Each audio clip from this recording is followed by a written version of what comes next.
જય માતાજી મિત્રો, આશા મહેન્દ્ર બ્લોગમાં તમારું સ્વાગત છે। મિત્રો આજે દરો આઠમ છે એટલે આપણે દરો માતાની પૂજા કરવા જવાનું છે। તો થાળી આપણે તૈયાર કરી દીધી છે। હવે આપણે દરો માતાની પૂજા કરવા જઈશું। તો ચાલો મિત્રો આપણે દરો માતાની પૂજા કરવા જઈએ। તો મિત્રો આ દરો છે આપણા ઘરની પાછળ જ છે અને આપણે દરો માતાની પૂજા કરવા આવી ગયા છીએ। તો મિત્રો તમે જાણો છો આજે દરો આઠમ થઈ છે, તો દરો માતાના ઉપવાસ સ્ત્રીઓ કરે જ છે અને દરોની પૂજા પણ કરે છે। અને આજે ઉપવાસમાં આપણે બાફેલા મગ ખાવાના હોય છે। અને ગઈજોની કહેવત છે કે દરો આઠમ સ્ત્રીઓનું તહેવાર છે। તો મિત્રો આપણે દરો માતાની પૂજા કરવા આવી ગયા છીએ અને આપણે દરોને નવડાવીને નાળાછડી બાંધી દીધી છે। હવે આપણે દીવાબત્તી કરીશું અને કહેવતમાં ગઈજોની કહેવત છે કે દરોની સેવા કરવાથી આપણો પરિવાર સુખી રહે અને સમૃદ્ધિ પણ રહે। તો તમે જોઈ રહ્યા છો આપણે દીવાબત્તી કરવાનું ચાલુ છે અને દરોની પૂજા પણ કરવાનું ચાલુ છે।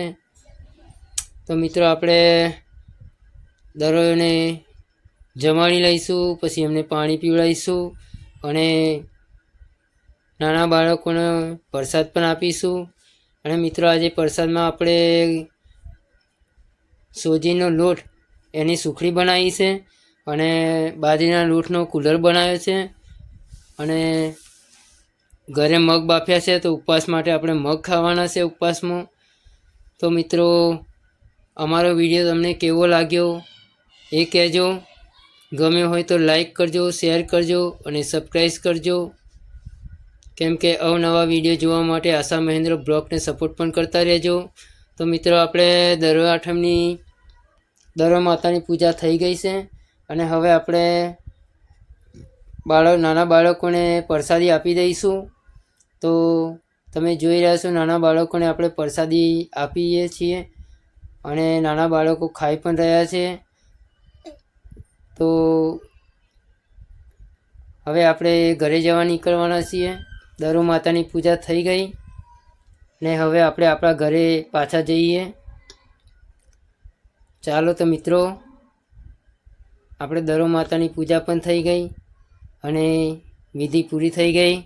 હવે આપણે નાના બાળકોને પ્રસાદ આપી દીધો છે ને બાળકો પ્રસાદ જમી પણ લીધું છે। તો હવે આપણે આપણા ઘરે રવાના થઈએ। તો ચાલો।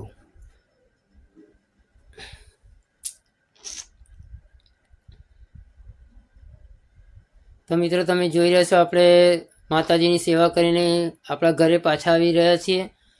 તો આ છે આપણું નવું ઘર અને આપણા ઘરમાં આપણે પ્રવેશ કરી દીધો છે અને બાકીના બાળકોને પણ આપણે પ્રસાદ આપી રહ્યા છીએ।